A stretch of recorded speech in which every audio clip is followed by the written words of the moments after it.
అనగనగా ఒక రాజు. ఆ రాజుకు 7 కొడుకులు. రాజుగారంటే మనిషి, ఆయనకు 7 కొడుకులు అంటే మనిషిలోని సప్తధాతువులు. కొడుకులు వేటకు వెళ్ళడం అంటే మనిషి జీవితాన్ని కొనసాగించడం. జీవితమే ఒక వేట, వేటే ఒక జీవితం. రాకుమారులు వేటాడిన 7 చేపలు అంటే మనిషికి ఉండే అరిషద్వర్గాలు అనగా 6. కామ, క్రోధ, లోభ, మోహ, మదమాత్సర్యాలు. వీటన్నిటినీ మనిషి సాధన చేసి ఎండగట్టవచ్చు, అంటే పూర్తిగా నియంత్రించవచ్చు. అందుకే కథలో 6 చేపలను ఎండపెట్టినట్టు చెప్పారు. రాజుగారి కొడుకులు ఎండపెట్టిన 7 చేపల్లో ఒక చేప మాత్రం ఎండలేదు. ఏమిటా చేప? అది మనస్సు. దీన్ని జయించడం చాలా కష్టం. ఎంత ప్రయత్నించినా అది ఎండదు. మనస్సు అంటే ఏమిటి? మనస్సు అంటే సంకల్ప వికల్పాలు. ఒకటి తీరుతుంటే మరొకటి మొలుచుకొస్తుంది. మొలిచే కోరికను తీర్చుకుంటూ పోతుంటే జీవితకాలం చాలదు. కోరికలన్నింటినీ జయించేసి మోక్షానికి వెళ్ళిపోవాలని ప్రతి ఒక్కరూ ఆరాటపడుతుంటారు. మోక్షానికి వెళ్ళాలనుకోవడం కూడా ఒక కోరికే. ఆ కోరికను ఎండగడితే తప్ప మోక్షం రాదు. ఈ చేప ఎండకుండా అడ్డు తగులుతుంది. ఏది? గడ్డివాము. గడ్డివాము అంటే ఏమిటి? కుప్పపోసిన అజ్ఞానం. గడ్డివాములా పేరుకుపోయిన అజ్ఞానాన్ని తొలగించాలంటే ఎలా? మామూలు గడ్డి కుప్ప అయితే గడ్డి పరకలను పట్టి లాగి పీకి ఒకనాటికి ఖాళీ చేయవచ్చు. కానీ అజ్ఞానం అలాంటిది కాదు. జ్ఞానదాయకమైన మాటలు ఎంత చెప్పినా, ఎన్ని చెప్పినా, ఎన్నిసార్లు చెప్పినా మనం చేత్తో గడ్డి పరకలను లాగినట్టే. ఆ కుప్ప తరిగేది కాదు, తగ్గేది కాదు. దాన్ని ఎంత ప్రయత్నించినా తగ్గించడం కష్టం. మరి అది పోవాలంటే ఏం చేయాలి? ఆవు వచ్చి మేయాలి. ఆవు ఎక్కడ నుంచి రావాలి? అసలు ఆవు అంటే ఏమిటి?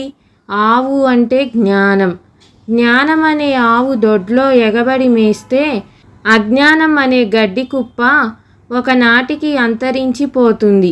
లేదు, జ్ఞానాన్ని అగ్నికణంగా మార్చి గడ్డి మోపు మీద వేస్తే కాలి బూడిదవుతుంది. అందుకే భగవద్గీతలో మన కర్మలు, వాటి ఫలితాలు జ్ఞానాగ్నిలో దగ్ధమైపోవాలని చెప్తాడు శ్రీకృష్ణుడు. జ్ఞానాగ్నిదగ్ధ కర్మాణం. జ్ఞానాన్ని అగ్నిగా మలుచుకోగలిగిన వాడు సిద్ధ పురుషుడు, యోగ పురుషుడు మాత్రమే. ఈ గోవును ఎవరు మేపాలి? గొల్లవాడు మేపాలి. గొల్లవాడంటే ఎవరు? సమర్థ సద్గురుడు, జగద్గురుడు.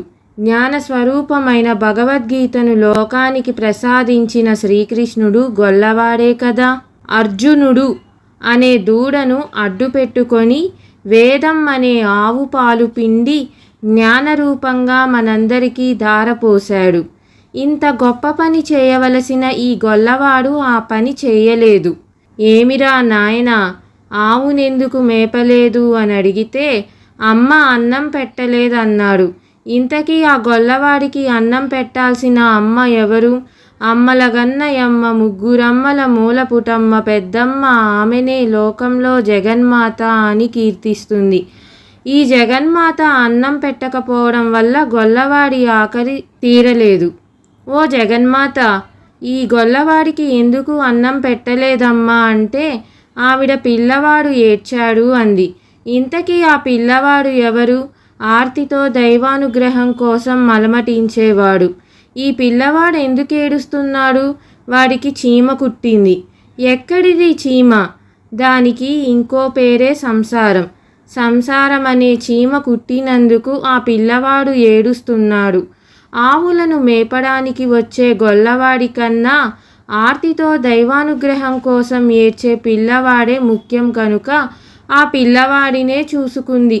మరి గొల్లవాడు అమ్మ అన్నం పెట్టకపోవడం వలన తన విధిని నిలిపివేశాడా? లేదు. అమ్మ ద్వారా తన పనిలో భాగమైన శిష్టరక్షణను చేస్తున్నాడు. చీమ కుట్టినందుకు కథలో పిల్లవాడు ఏడ్చినట్టే సంసార బాధలు, ప్రపంచ బాధలు భరించలేక మనం కూడా ఏడుస్తున్నాం. మనల్ని ఈ బాధలే చీమలై కుడుతున్నాయి. చీమలు పుట్టలోనే ఉంటాయి. ఏమిటి పుట్ట? మనిషికి ఉండే సంసారం ఒక పుట్ట. ఈ పరమార్థాన్ని చెప్పడం కోసమే జీవితంలోకి అడుగు పెట్టే ముందే ఈ గొప్ప విషయం తెలియాలనే సదుద్దేశంతో మన పెద్దలు మన బాల్యంలోనే ఈ కథను ప్రతి పిల్లవాడికి నూరిపోశారు. సర్వే జనా సుఖినో భవంతు. సర్వం శ్రీకృష్ణార్పణమస్తు.